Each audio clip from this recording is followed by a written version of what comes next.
Balalar, қазір бейне баянды тамашалаймыз.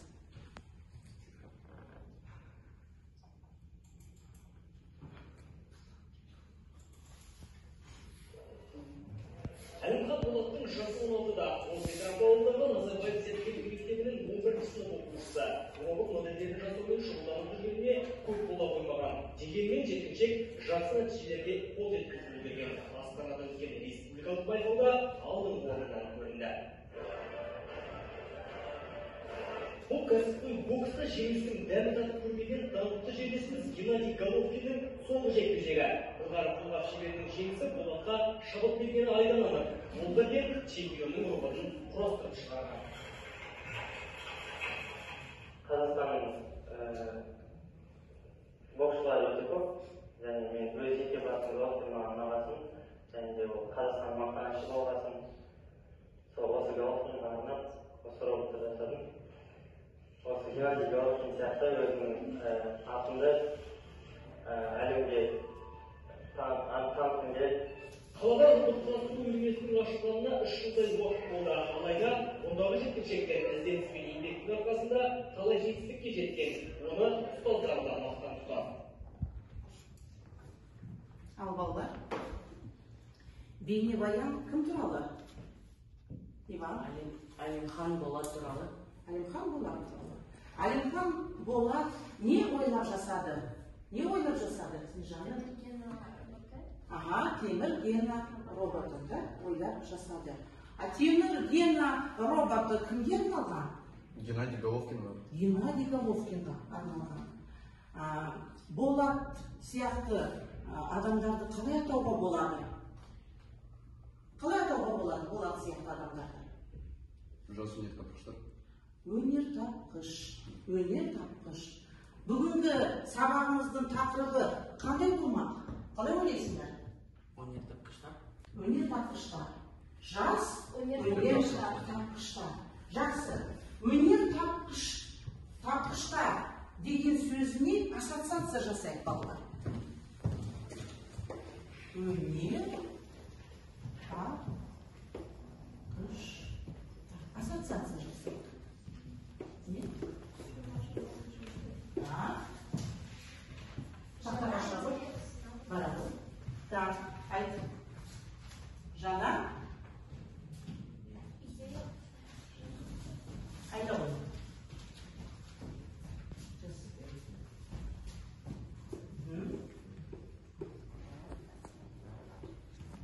Бұл жаңа идея ұсынатын адамдар. Ұсынады. Жаңа идея ұсынады, жақсы. Наташа? Жоба жасайды, жақсы. Әртүрлі жоба жасайды, иә? Кез келген салада әртүрлі жоба жасайды. Жақсы. Жоба жасайды. Жасайды.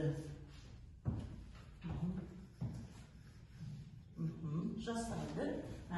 Келесі? Арманы бай адамдар, жақсы. Арманы қиялы бай адамдар. Өнертапқыштар өте арманшыл адамдар болады. Арманы қиялы бай адамдар. Бай. Келесі? Мемлекеттерді көркейтеді. Өйткені олар не? Барғы жаза қойды. Мемлекеттерді көркейтеді. Мемлекетті көркейтеді.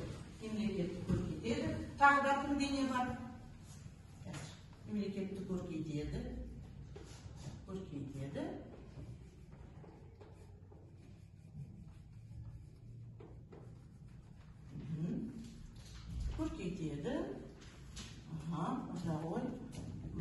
Алихан? Жаңа зат ойлап табады. Жаңа зат ойлап табады. Жақсы. Жаңа зат ойлап табады.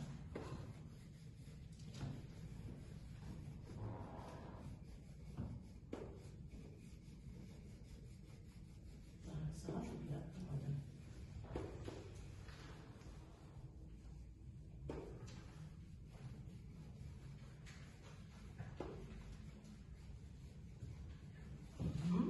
Жақсы. Қараңдар.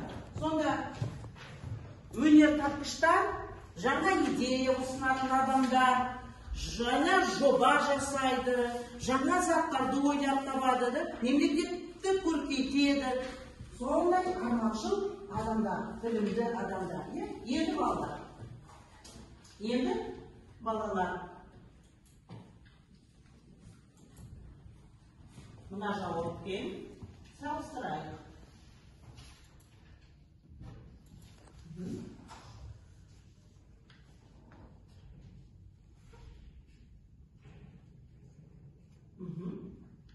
Салыстырып көрейік.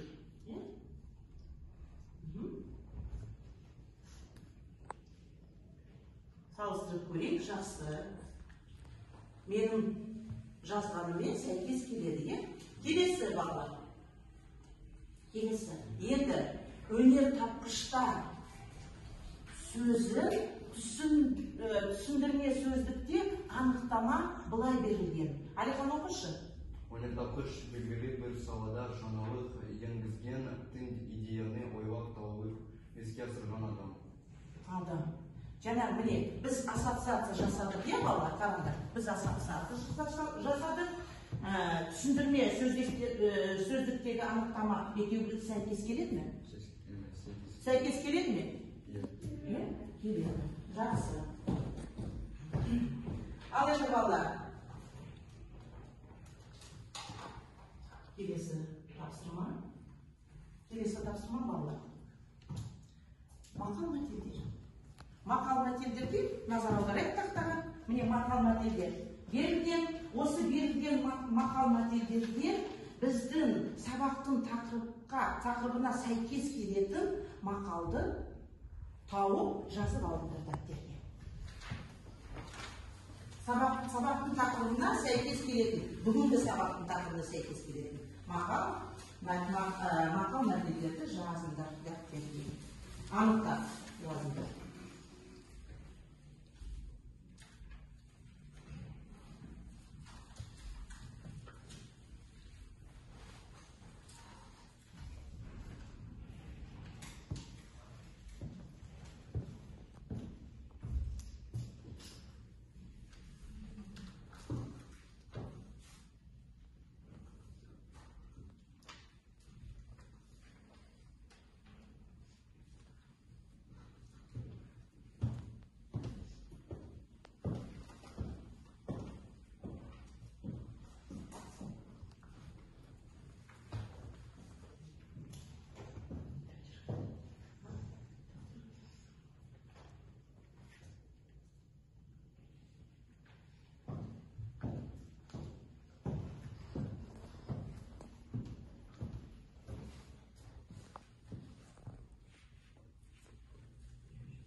Bolunda mı?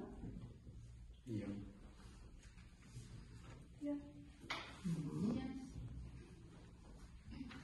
Bak, осы мақал мәтелдерден қандай мақалды таңдап алдыңдар?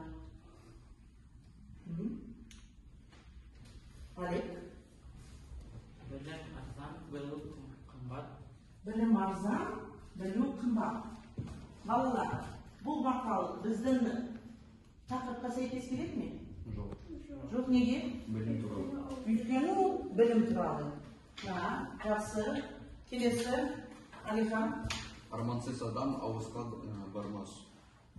Армансыз адам алысқа бармас. Өйткені өнертапқыштар арманның қиялы бай адамдар. Бай адамдар. Сондықтан бұл мақал сәйкес келеді ме тақырыпқа? Сәйкес келеді. Жақсы. Тағы да кім? Саша? Отан отбасынан басталады. Отан отбасынан басталады дейді. Дұрыс па балалар? Бұл мақал мәтел отан туралы. Отан туралы. Бұл бүгінгі біздің сабаққа, тақырыпқа сәй келмейді, Саша. Келесі кім? Снежана? Ақылды жігіт атқа да мінер, таққа да мінер. Ақылды жігіт атқа да мінер, таққа да мінер. Қалай ойлайсыңдар? Дұрыс па, дұрыс емес пе? Неге? Неге дұрыс? Өйткені өнертапқыштар ақылды, және білімді адамдар. Білімді адамдар, сондықтан олар не? Өнер тапқыштар. Сондықтан олар өнер тапқыштар, сондықтан олар әртүрлі заттарды ойлап жасай алады.